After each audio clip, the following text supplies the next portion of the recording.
All right, let's get started. We've got a full agenda, and we're going to start with Doug Rice, the Senior Policy Analyst for the Center on Budget and Policy Priorities, and I heard that Lizette Flores is also on the call. She recently joined the Center staff. So, Doug and Lizette, what's going on in Washington?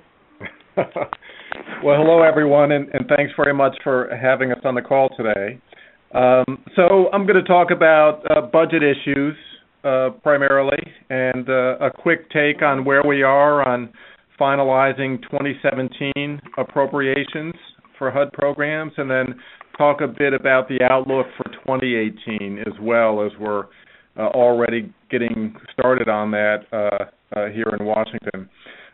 First, just a general point, which is that it's very clear that in the administration and in Congress, with respect to legislation, really the highest priorities this year are health care and the effort to repeal and replace the Affordable Care Act, and then tax reform, too, is coming down the pike later this year. And these are really the highest priorities, and so while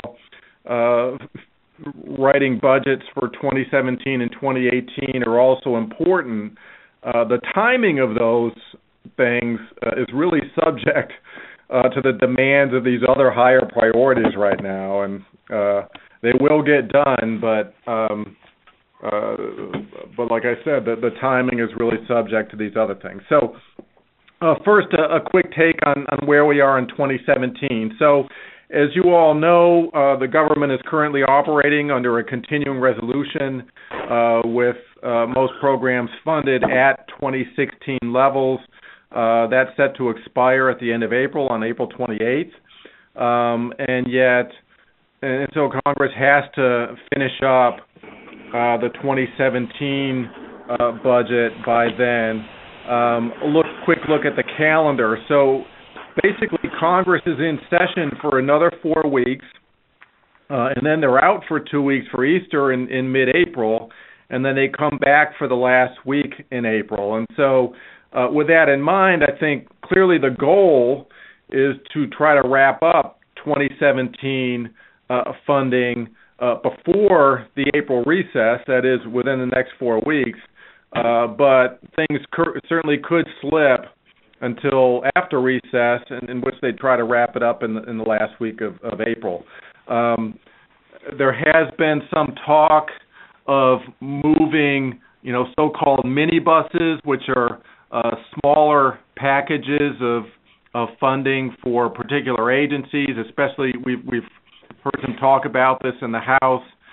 It could still happen, I suppose, but the longer we go without seeing any of these minibuses, and particularly in the Senate, where floor time is extremely tight, I think at the end of the day, again, especially in the Senate, we're not likely to see more than one or two appropriations bills on the Senate floor, because they're so short on floor time with all the confirmations they have to do and the Affordable Care Act stuff coming down the pike and so on. So while the House may move some things, some individual packages of bills, most likely at the end of the day we'll just see one big final funding bill that on the Senate floor anyway.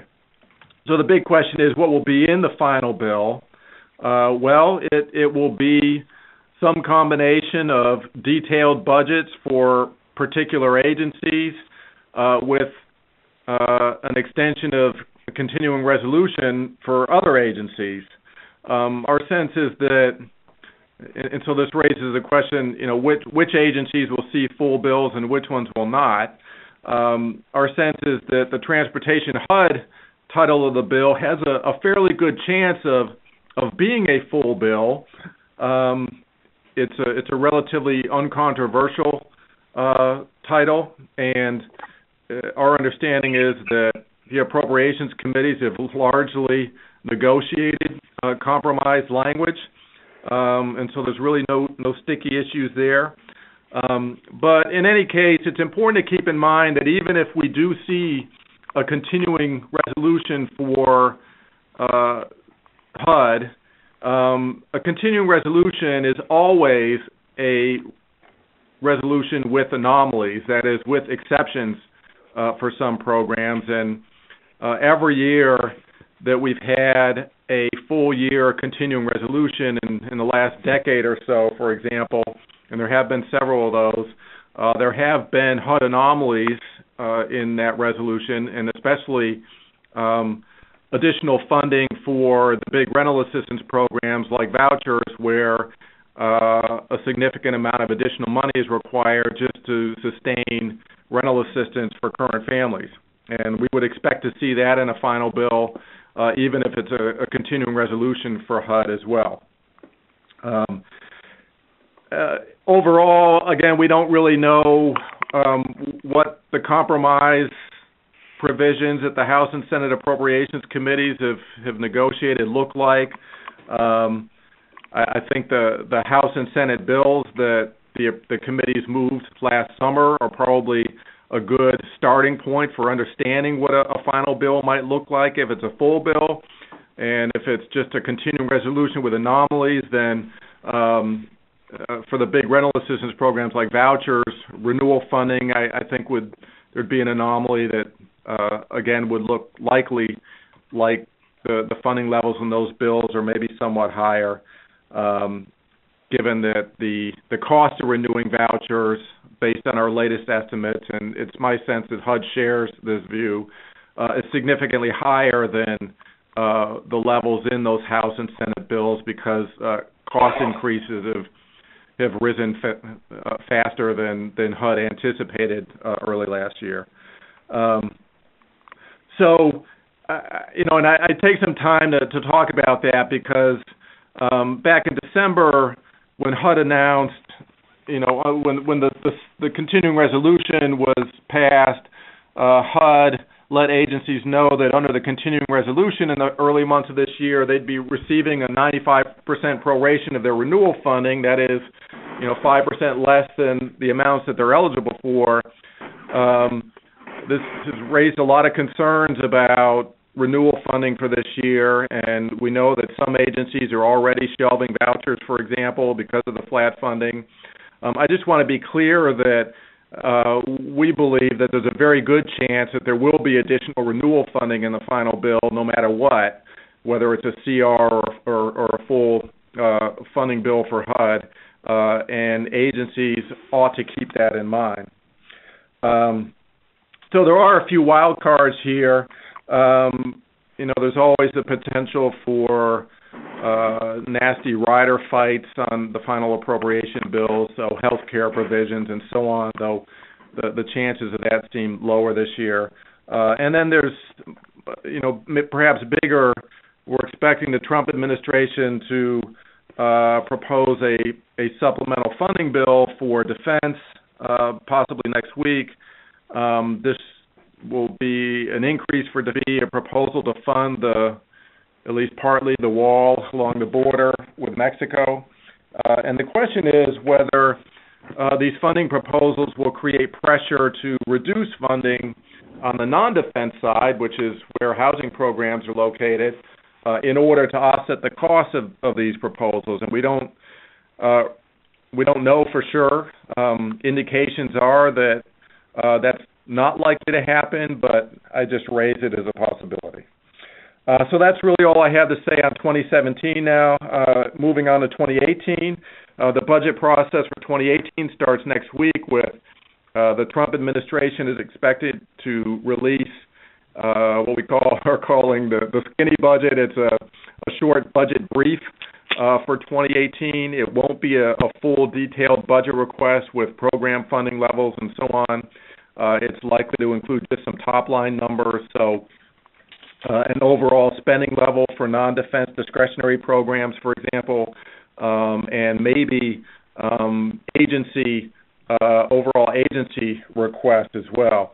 In any case, it will give us a very clear understanding of where the administration is going with respect to non-defense programs generally, and possibly with the HUD budget overall in particular. I want to just say, before I talk about that in too much detail, So we'll see the brief next week. Shortly after that, sometime in late March, it's very likely or possible that the House will begin working on a fiscal year 2018 budget resolution. A budget resolution is what sets the budget blueprint for the year, the enforceable budget blueprint. It will tell us what Congress will use as an overall funding level for defense and non-defense programs when they draft appropriations bills later this year. There will also certainly include some instructions to the tax committees for drafting tax legislation. However, in contrast to maybe recent years, it's likely to take Congress quite some time before they complete a budget resolution for 2018. The reasons for that are complicated. I won't really go into it. But that's not likely to delay the appropriations process. My guess is that even if it takes them several months to finalize a budget resolution, the House and the Senate will deem what we call appropriations levels for the purpose of drafting appropriations bills. So they will set overall spending targets for defense and non-defense programs that appropriators will use in drafting legislation, and then the committees will go to work in drafting that legislation, holding hearings in April, beginning to hold some markups, with the goal of completing all the committee markups sometime this summer from May to July. And then there's always the end of the year wrap up. We're not likely, because floor time is going to be very tight, especially in the Senate, we're not likely to see very many appropriations bills on the Senate floor. We may see more in the House, partly depending on how tight their budget targets are. In any case, for most programs, we're likely to see, again, another continuing resolution at the end of September before the fiscal year runs out on October 1st, and then an effort to wrap up appropriations bills later in the fall. So the big issues this year for 2018, what do we do about these budget caps? So as you all know, the Budget Control Act of 2011 sets in place very stringent overall spending caps for defense and non-defense programs. The caps are very tight. The current law caps are very tight for 2018. They're basically, for both defense and non-defense, slightly lower than the 2017 level in nominal terms, that is not adjusted for inflation. There's already huge pressure to raise funding for defense above the cap level. Excuse me a minute. Could people mute their lines with a *6? There's some background noise. Thank you. Sorry, Doug, go ahead. And in addition to pressure to raise the spending levels for defense, is likely to be some pressure to offset that increased cost by cutting spending for non-defense programs even below the current cap level. Over the last 4 years, there's this principle, we call it the Principle of Parity, that's been very important. Democrats have defended it successfully over the last 4 years, and it basically says that there will be no raises for defense programs above the current law caps without an equal increase in funding for domestic priorities as well. And that is going to be a major battle line this year on appropriations. Beyond that, it's important that, whatever the cap levels are that Congress ultimately decides, it's important that the Transportation HUD subcommittee receive a sufficient allocation under that cap to cover the increased costs of rental assistance renewals and avoid cuts in other accounts. As you all are fully aware, the cost of renewing rental assistance for current families in the voucher program, project-based Section 8, and other rental assistance programs goes up every year. And this creates pressure within the HUD budget, and the appropriations committees need to acknowledge those needs and provide a larger allocation for Transportation HUD to cover those costs.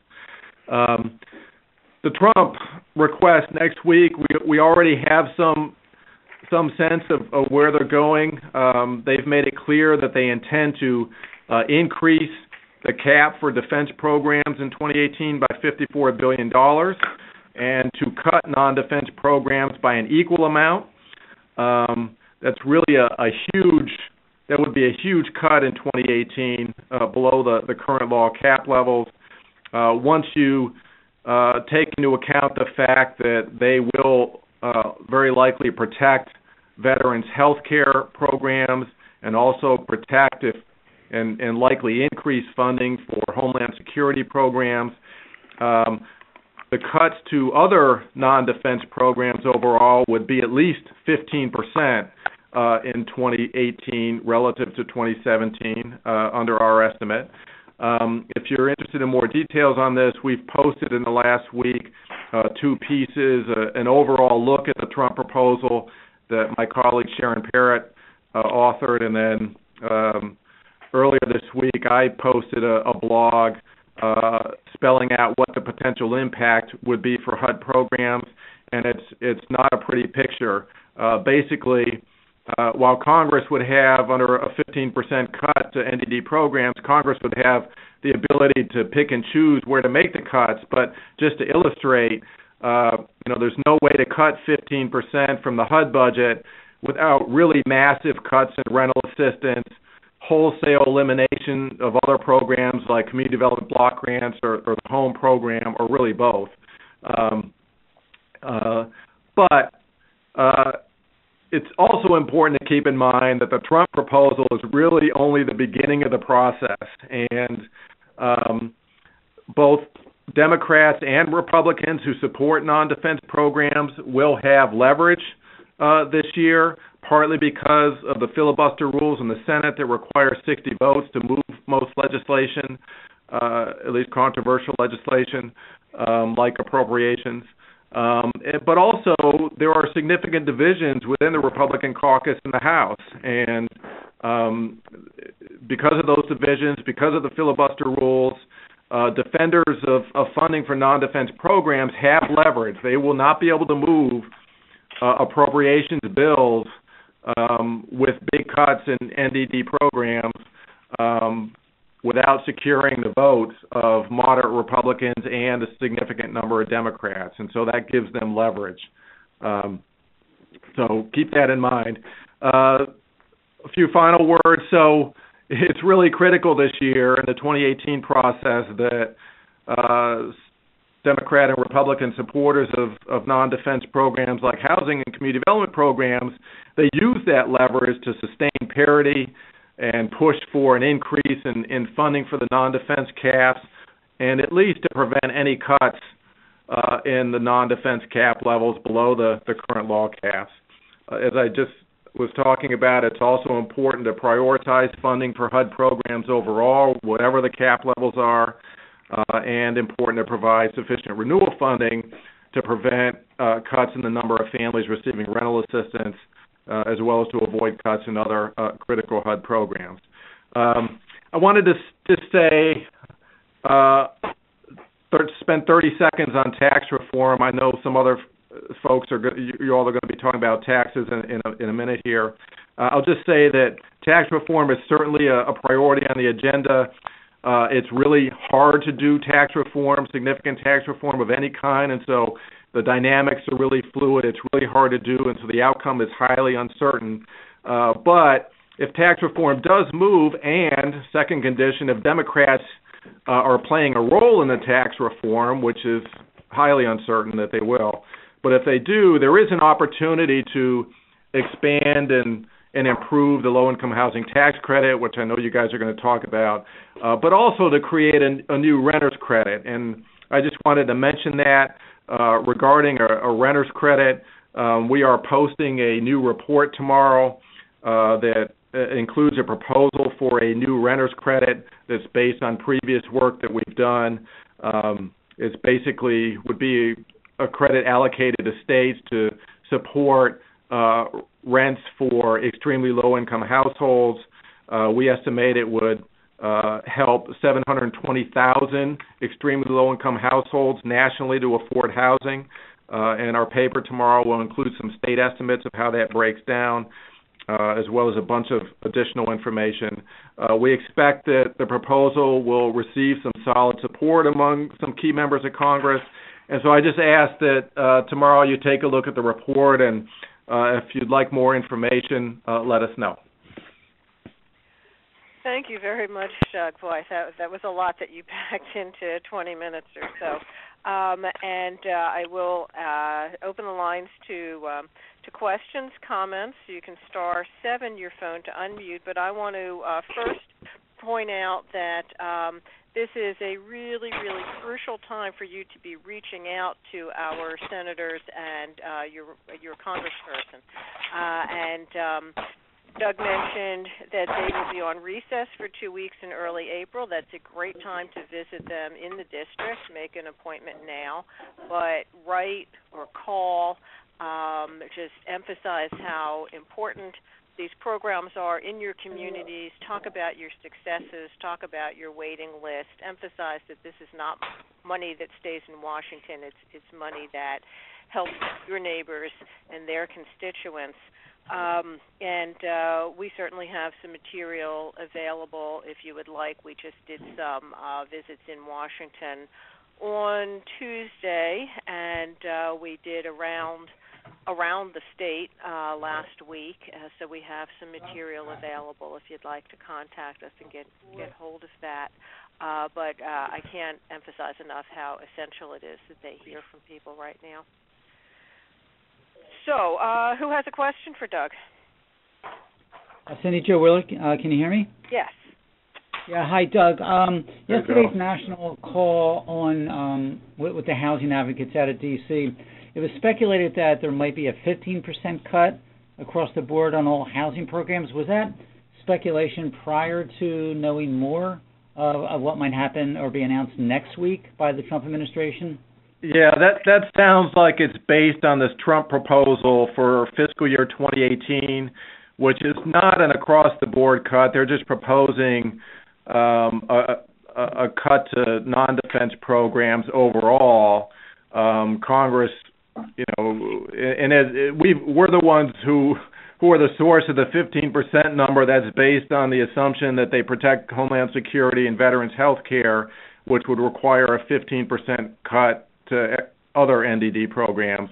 But Congress would be able to decide where to make deeper cuts and where to make less deep cuts or even increase funding. So it wouldn't necessarily be across the board. But really the key point here is that that's just the beginning of the process. This is just the Trump proposal. The president proposes, Congress disposes, and as I've tried to make clear, there will be a lot of resistance in Congress and leverage to resist a proposal like that.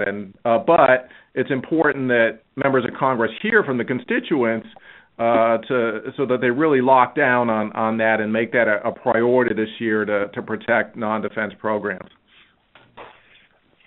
Hey, real quick, this is Evan Cantiello from Back on My Seat. Just to clarify, so is that 15% sort of a worst-case scenario, or what kind of picture are we painting with that potential cut? I think it's extremely unlikely, a vanishingly small likelihood that we would see a 15% reduction in 2018. I think a reasonable target, the most likely outcome is that we would see current law cap levels for non-defense programs, but there's certainly some risk that there would be some reduction below the cap level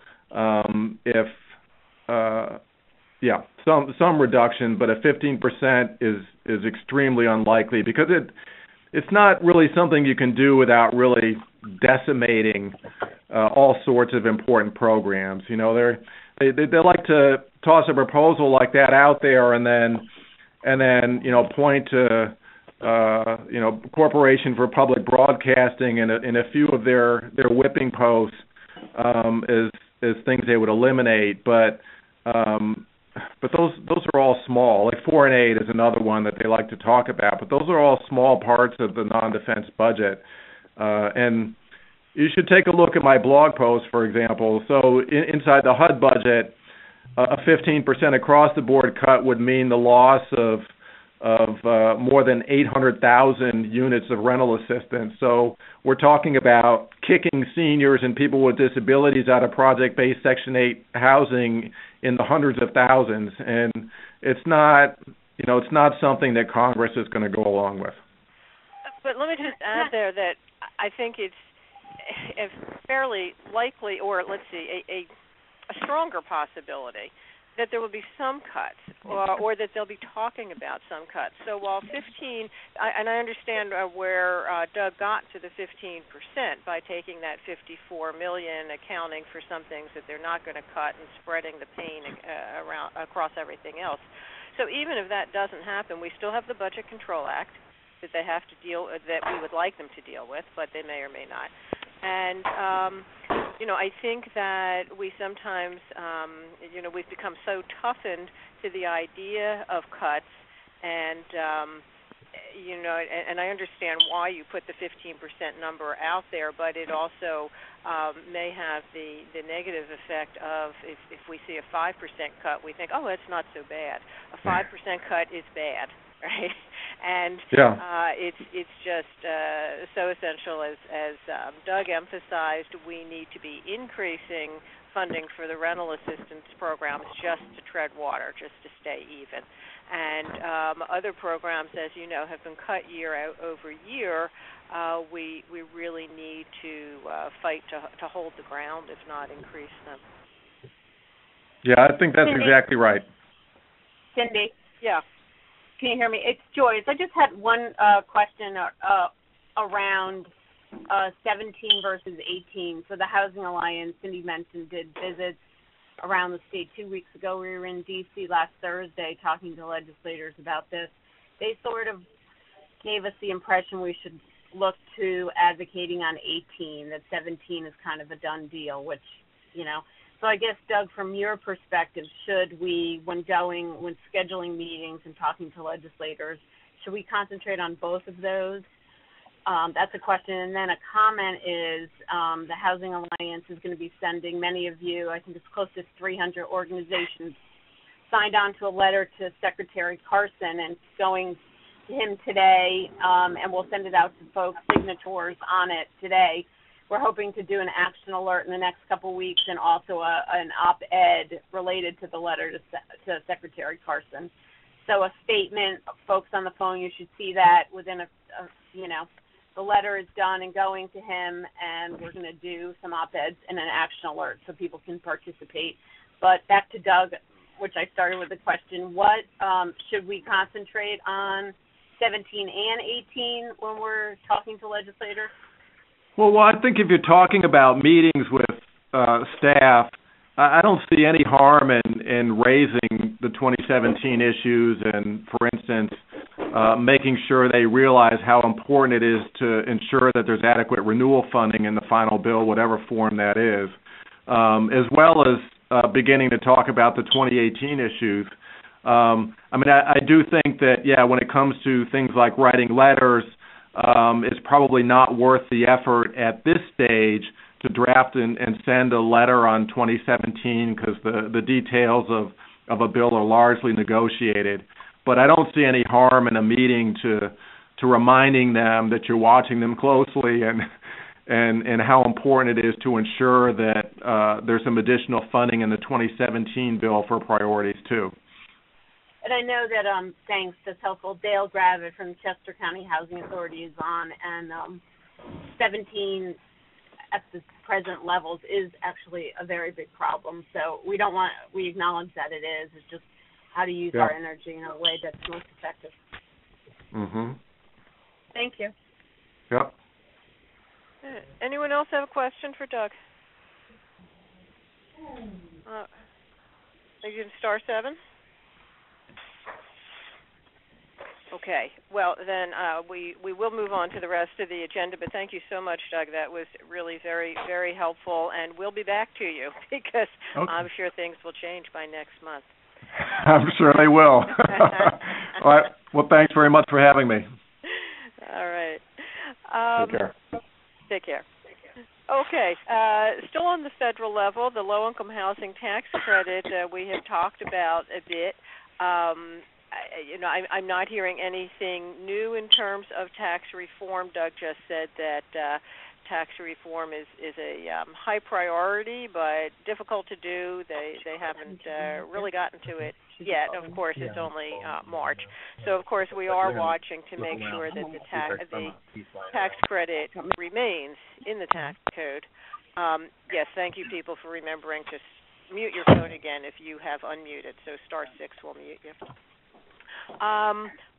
The really good news that we have, though, is that the bills to increase the tax credit and to reform it somewhat are moving along.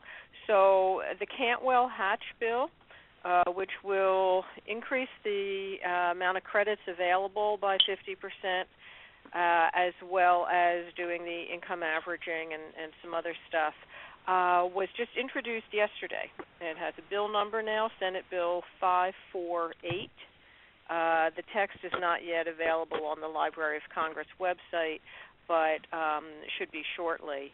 And we have a copy if anybody wants it. So Senate Bill 548, Cantwell-Hatch, they have 12 co-sponsors, 5 of whom are Republicans and 7 Democrats, so that's a nice spread. So that's hopeful. In the House, the bill has not been introduced yet. Oh, well, let me say, in the Senate, though, I think we should still be reaching out to Senators Casey and Toomey and asking them to support it.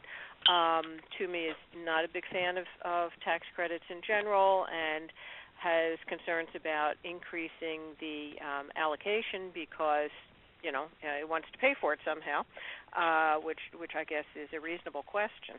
But at any rate, that's his position. And but neither of them have signed on to the bill. In the House, it will be Representative Tiberi, which is actually spelled Tiberi. It's spelled Tiberi. His bill will be similar to the Cantwell-Hatch bill, have all the provisions except probably the one that you all want, which is the increase in the amount of tax credits. But that will be the vehicle in the House, and then the assumption is that if we can get these two bills through their respective chambers, then there'll be a conference committee and hopefully an increase in the amount of credits available. It's expected that his bill will go in a week or two, and so again, asking your congressperson to co-sponsor that is important, and now is the time. So any questions about the tax credit? I'm not the expert on all of the details. Maybe some on the phone know more about content than I do, but next month, as things have moved along a little, we'll invite Dave Gasson back on. Any questions at the moment, though? *7. Okay. Yes. Cindy? Yes. Just quick question. This is David. Are you looking at all at the rental tax credit that was just mentioned previously, or are you just focused on the low-income housing tax credit?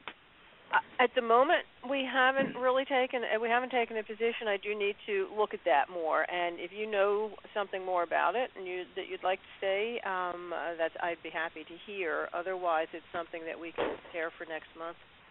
Thank you. I do not. I do not. All right. I'm writing that down.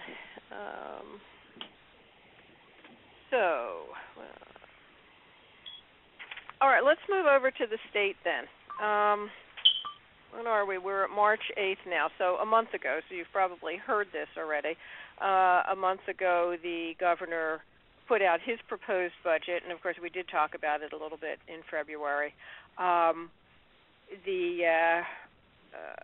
But I think the first thing to really wrap our heads around is the structural deficit in the state, and you have heard about that over the years because it's been a problem for years. And in a nutshell, what that means is that there's less money coming in than there is going out, and each year they look for ways to plug that gap.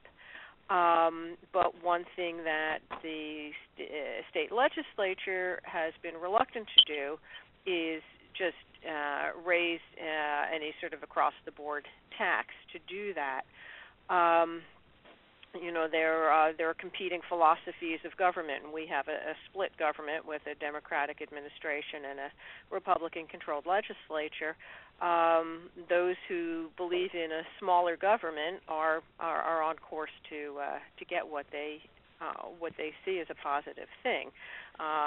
Those who want to see various programs supported are in a more difficult spot.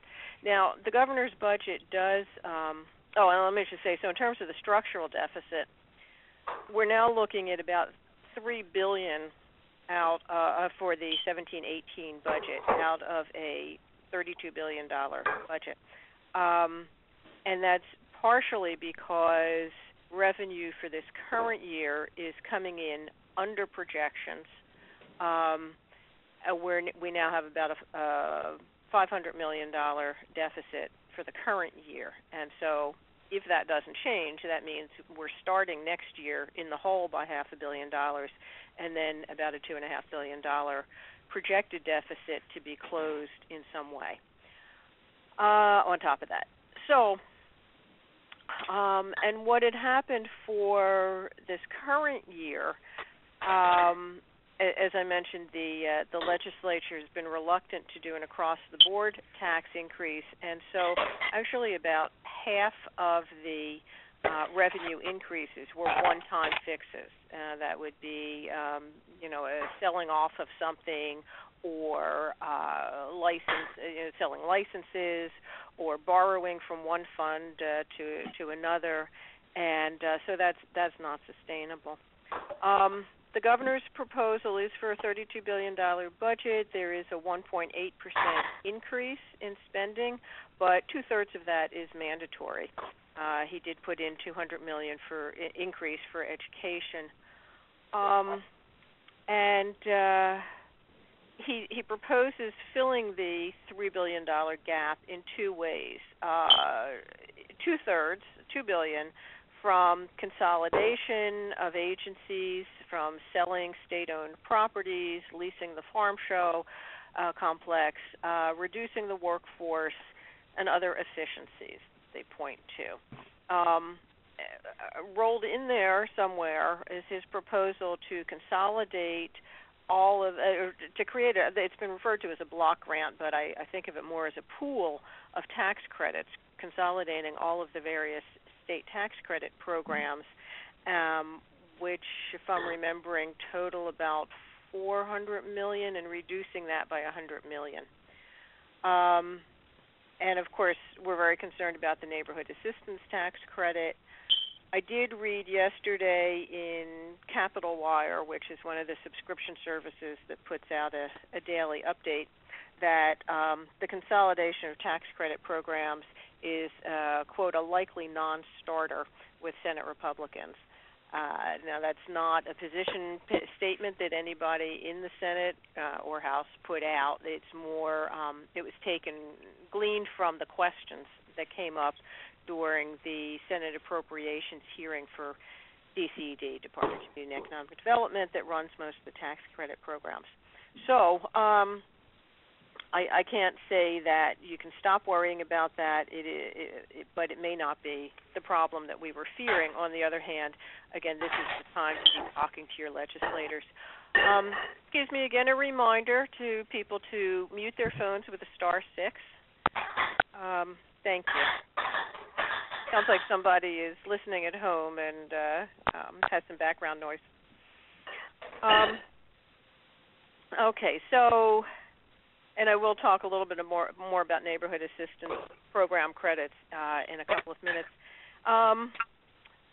He also is proposing raising the minimum wage to $12 an hour, which the proposal suggests would increase tax revenue through personal income tax and sales and use tax through spending, people with more money in their pockets. And other new revenue would come from an expansion of the sales and use tax geared mainly toward corporate purchases, a severance tax, a smaller increase in the corporate net income tax, an increase in insurance premium taxes, So that's where we are there. The Senate and House are just wrapping up their appropriations hearings for the various departments, and we'll reconvene the House next week on Monday the 13th and the Senate on the 20th. I think I got that right. Yes. And then somewhere along the way, there'll be a budget bill. I think actually there was a budget bill introduced in the House already, but it was basically, and this has been done for the past number of years, it is a repeat of the current year's budget as a placeholder. So it's a bill, there's a bill number, but don't take the number seriously. They could go up or down. So that's where we are in the budget process in Pennsylvania. Anybody have questions about that or comments or things that you're hearing that I haven't mentioned? You can star 7 to unmute. All right. Keep you posted on that. Again, reach out to your state senator and representative because, well, there's not as much housing money in the state budget, certainly, as there is in the federal budget. Things like the Neighborhood Assistance Tax Credit, Keystone Communities, which helps revitalization, Homeless Assistance Program, Human Services Development Fund, and various other things that you all use that are scattered throughout the state budget. There are very, very few programs, basically the ones I just mentioned, that specifically address housing and community revitalization. But we do know that there are other programs, especially in Department of Human Services, that help people afford a place to live. And Excuse me, Cindy? Yes, go ahead. Hi, this is Joe. Is there anywhere where you capture your report on all those state programs? Is that anywhere like on a 1 or 2 pager that I can share with my board and other agencies I work with? You know, a short synopsis of what the state budget is saying about housing. Thank you, Joe. The few line items that we have been following, I have in a chart that I believe we have on our website. I'll make sure we do. I have not put in. I think I did add the governor's. I did add the governor's proposal. I don't have the House bill in there yet because, as I said, it's not really a budget proposal. And basically, so that is available on our website, I believe. And what I've done is also gone back to 2008 because I noticed that people tend to talk about just a comparison to the previous year and maybe a 1% increase, a 5% increase, a 3% cut. You know, it doesn't look like a lot, but if you go back over time, it's a lot. As more time has passed now, I've eliminated a few years, but I have some, specific program years in there to show an overall trend. So I think that is helpful. I should also mention that the State Housing Trust Fund, FAIR, is not a general fund item that was done specifically. So it's not part of the allocation process. It will be impacted by the general economy. It's impacted by whether realty transfer tax revenue is increasing, which at the moment it's not. It's coming in under estimate, but I haven't done the comparison to last year at this time. And as we know, spring and summer tend to be the heaviest times for real estate sales. What we would be interested in is seeing sales that actually go to closing prior to June 30th will result in realty transfer tax for this year. I've heard PHFA say a few times that they're expecting roughly the same amount that they got this year, which is $12.5 million, $12.8 million, something like that. And so probably not an increase. If less, then maybe a small amount less. But do keep in mind that it's more than we were expecting this time last year, and it's more than we had 2 years ago. The Marcellus Shale revenue for the trust fund has gone down the past couple of years because drilling has gone down, the wells have gotten older, and it's a declining fee. There is a baseline of $5 million that will go into the fund from the impact fee, and we may be at around the $5 million this year. I did hear that HUD has finally released the National Housing Trust Fund money to the state, and so that's $3.8 million. So that's the good side. It's not actually a budget report, but there is that money, and you'll see that on the chart also. Other questions about the state budget? Okay, let me move on to a few bills. The Neighborhood Assistance Program that I mentioned before in terms of a tax credit, so-called block grant. There actually is a movement in the legislature to increase the amount of tax credits available under NAP, and for those of you who are not familiar with the program, I encourage you to look into it. It is a tax credit for corporations who make contributions to nonprofit organizations working to improve impoverished neighborhoods or food banks, regardless of where they're located. And I know we have someone from the Central Penn Food Bank on the call. So the corporations get a 55% credit on their state taxes. For special priorities, it's a higher credit. For long-term commitment of 5 years or more, it's a higher credit. The allocation has been at $18 million since the program was created in 1967. As you can imagine, in 1967, $18 million went a lot farther than it does now. There are two pieces of legislation to double that to $36 million. One is House Bill 645 by Representative O'Neill, who actually chairs the Finance Committee where the bill will be heard. And last year he was not the sponsor, but he did support the bill that was in at the time, Representative Mustio, and actually it was a $25 million bill. O'Neill did the amendment to raise it to $36 million after holding a hearing on the program that was very well received. And so there's that one. Senator Fontana will do the Senate bill. Right now it's just a co-sponsor memo. The bill itself has not been introduced, but will be. And so I do encourage you, again, reach out to your state rep, state senator, to support the Neighborhood Assistance Program bills. Again, House Bill 645 and the Fontana co-sponsor memo. Members can still co-sponsor after a bill has been introduced. Their name won't show up on the bill itself unless it's amended and there's a reprinting, but they can still co-sponsor. Questions about NAP? Okay. Star 7 to unmute if you have questions.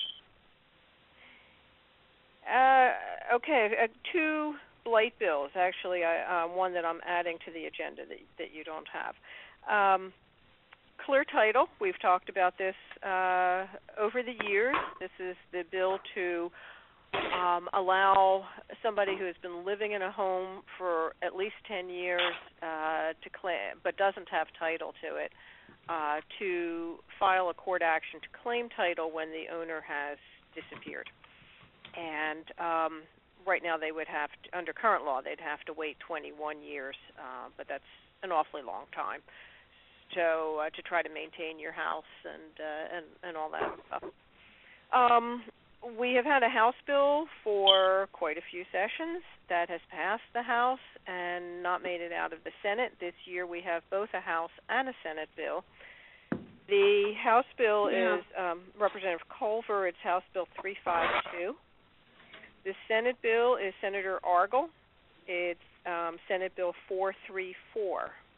So again, asking for your support on that. We have material on the bill if you're interested. I would also ask if anybody, especially outside of Philly and Pittsburgh, knows of situations where this would be helpful, I would love to hear the stories. We have stories from Philly and Pittsburgh where they have organized pro bono legal programs, but I think what happens in other parts of the state is someone goes to apply for a home improvement grant. She's turned down because she doesn't have title, and nobody keeps a record of it. So if you know of someone, again, usually starts out as a landlord-tenant situation, and the landlord dies leaving no heirs, leaves the state, whatever, disappears, and the tenant stays but doesn't have title to the property. Could also be an inheritance of sorts, but at any rate, let me know if you come across that. And the last bill I'll mention, I just got a call about yesterday, Senate Bill 340, Senator Brown from the Allentown area. This is a bill we had actually worked on a long time ago, maybe 10 years ago, and kind of put it aside when we turned our focus to land banks and other sorts of things. But it would require that that it gives the municipality the opportunity to declare certain properties abandoned, properties that are on the tax claim bureaus or the sheriff's revenue department, whoever is holding the tax sale, list of properties for tax sale. And once they're declared abandoned, then a purchaser would need to enter into a redevelopment agreement and post a bond. So he has reintroduced this bill each year. It hasn't gone anywhere, but I got a call from his staffer yesterday saying that she started getting some questions about the bill from within the Senate. And so there is a possibility of movement. So we're taking another look and circulating it to people who are interested, and I wanted to put it out there to you folks also. If you have some interest, let me know. I'll get you a copy, or you can look for Senate Bill 340, and let's talk about that. So again, let's open the lines. Star 7 to unmute if you have a question about anything we've covered. And if no questions, maybe a comment about something else that's on your mind, something we haven't covered. Yeah. I think I saw something that somebody was trying to introduce something that was going to reduce the mortgage interest deduction on mortgages, and then use the savings to fund HUD programs. Do you know anything more about that? I do. I know that, well, first of all, some in the Republican caucus in Congress, caucuses, have been talking about reducing the mortgage interest deduction, but using the savings to reduce taxes generally.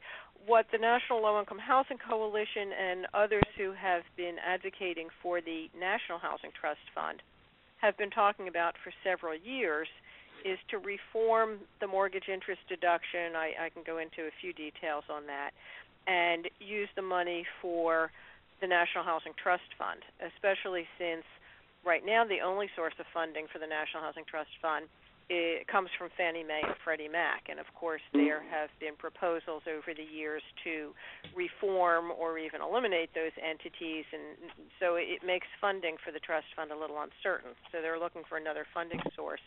Now that there's been more conversation about just reforming the mortgage interest deduction in the process of tax reform, a letter has been circulating to at least get them to dedicate that money to other housing programs, as you've mentioned. So I think not specifically to the trust fund, though that would be part of it, but to at least use savings from housing to support other housing programs. I saw a chart recently showing that the cost to the federal government of the mortgage interest deduction program alone, not counting other homeowner programs like take off your real estate taxes and other things like that. The cost to the government for the mortgage interest deduction is more than all rental assistance programs put together. So Way more, I think. Way more. You add in the other home ownership programs, and it is much more. Yeah. So anyway, there is movement to lower the cap on mortgages from $1 million to $500,000 to not include, I think, some proposals second homes, some proposals third and fourth homes. To change it from a deduction to a credit so that lower income or people who don't itemize could still get that credit. Keith Ellison has had that bill for a couple of years. I think it's his bill again this year. Unfortunately, there have been no, and that's the one that would dedicate the money to the Housing Trust Fund. There have been no Republican sponsors that I'm aware of, co-sponsors. Okay. So that makes it problematic. Thank you. Sure. That is Keith Ellison's bill. It's been out there for years. Most experts in Washington have said it doesn't stand a chance. The other part of housing that it proposes to fund is the Public Housing Capital Fund, I guess in addition to the Housing Trust Fund. Thank you. And who was that just speaking? Oh, it's Steve Fisher, Chester Housing Authority. Hey, Steve. Hi. Any other questions, comments, thoughts, anything that you're proud of in your community that you want to share? All right. Well, I'll let you go. It's 11:59, so I guess we're right on time. Thank you all. We'll talk to you in April. Thank you. Thank you. Bye.